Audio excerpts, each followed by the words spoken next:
Et bien voilà, bonjour à tous les amis, et donc on se retrouve pour une nouvelle vidéo, et une nouvelle vidéo qui va parler un petit peu de la prochaine compétition, ou l'une des prochaines compétitions qui va y avoir lieu lors de cet été, et on va parler pour cette vidéo de la Copa América. Je ferai prochainement une vidéo qui parlera de l'Euro, qui sera à peu près sur le même format que la Copa América que je vais faire maintenant. Alors, cette Copa América 2024, qui va se dérouler aux États-Unis et au Canada. Alors, la majorité des matchs se joueront aux États-Unis. Peut-être qu'il y aura une ville du Canada ou peut-être deux qui pourront abriter des matchs. En tout cas, ce qui est sûr, c'est que cette Copa América-là est un format A16. Donc, il y a 16 équipes. D'habitude, la Copa América, ça regroupe seulement les équipes de la CONMEBOL, donc d'Amérique du Sud. Elles sont en général de 10 pays. En général, dans les éditions de Copa América, on va inviter deux équipes à participer. Or là, il n'y a pas d'équipe qui participe. On a seulement des équipes d'Amérique du Nord ou Centrale Caraïbes, la CONCACAF, et on a les équipes actuelles d'Amérique du Sud. Alors, pour les groupes, il y a 4 groupes, donc de 4 équipes. Le groupe A, l'Argentine, le Pérou, le Chili, le Canada.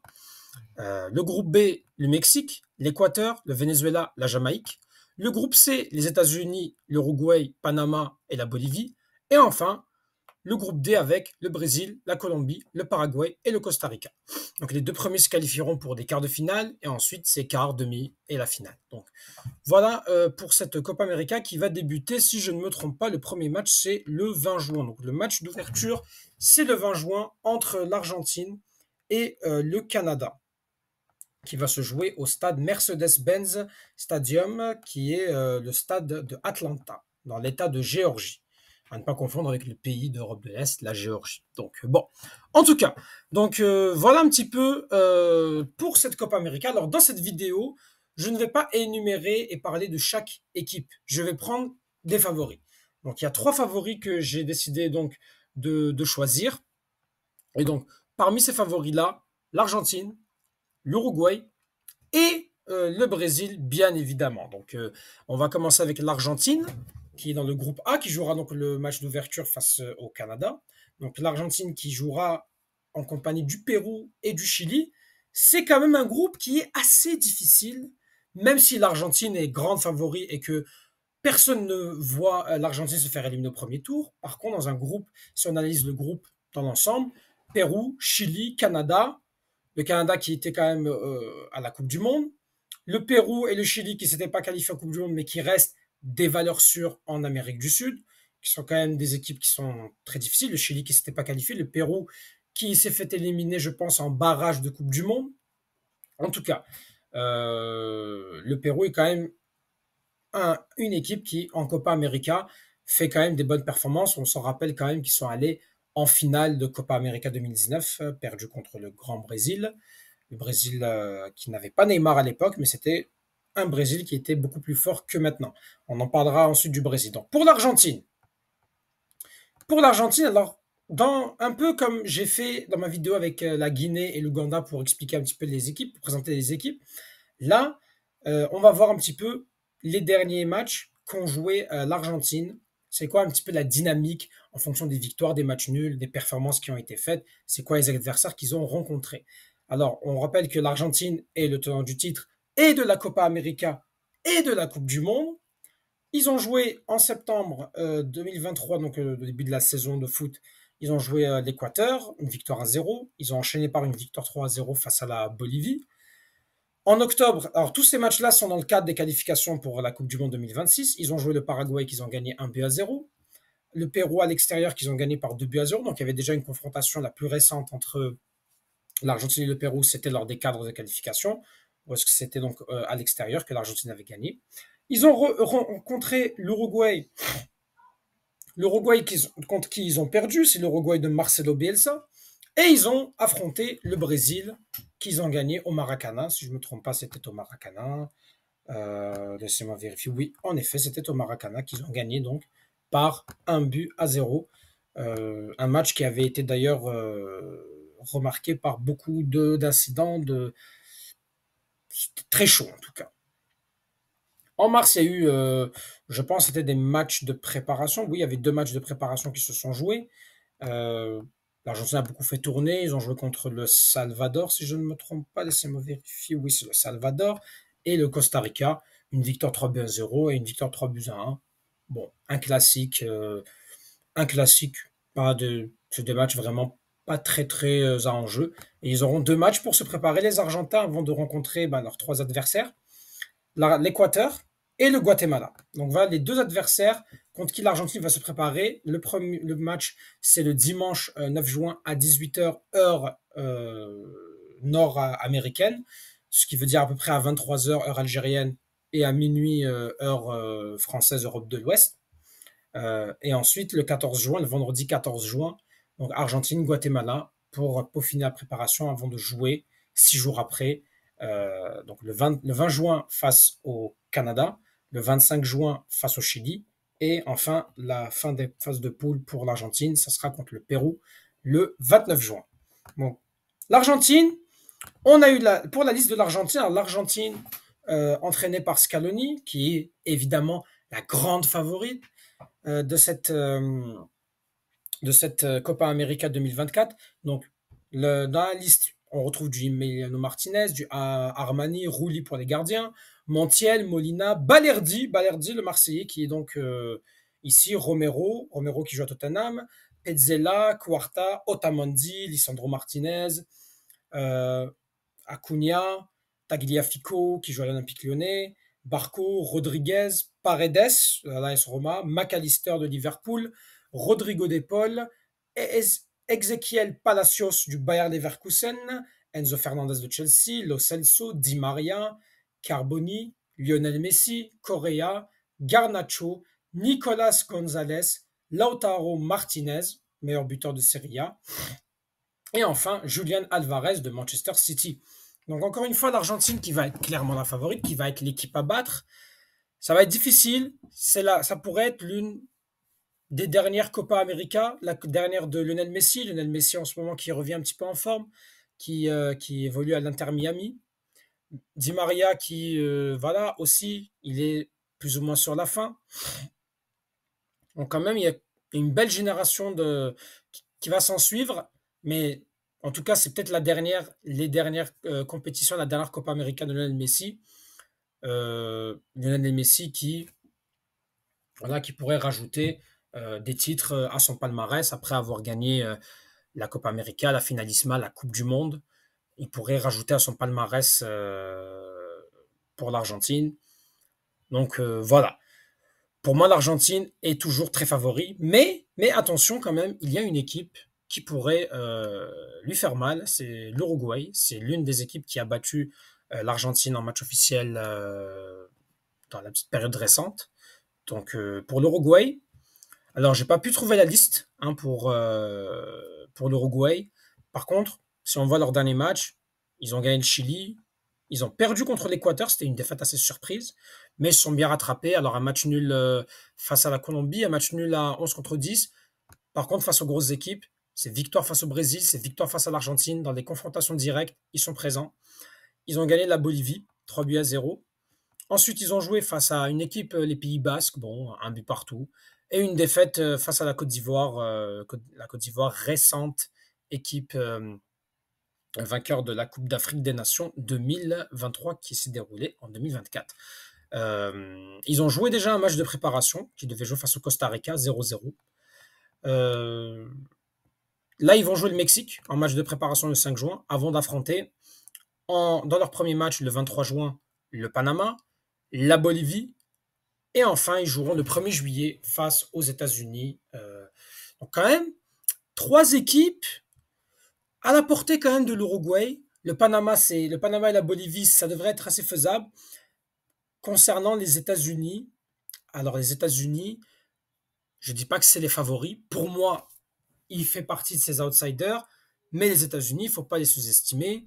C'est quand même une équipe voilà, qui a su battre récemment l'Allemagne. Je pense, ils ont battu l'Allemagne ou ils ont joué contre l'Allemagne, ils avaient très bien joué, je pense qu'ils ont perdu. En tout cas, les États-Unis, il ne faut pas les sous-estimer. C'est quand même une équipe qui est habituée à jouer des grandes compétitions, qui est allée en 8e de Coupe du Monde, qui a battu le Mexique récemment. C'est une équipe à ne pas sous-estimer les Américains. Alors pourquoi pas? pourquoi pas l'Uruguay pourrait finir première. Attention, parce que je pense que si je ne me trompe pas, c'est le groupe B. Je vais juste vérifier ça. Oui. Non, c'est pas le groupe B.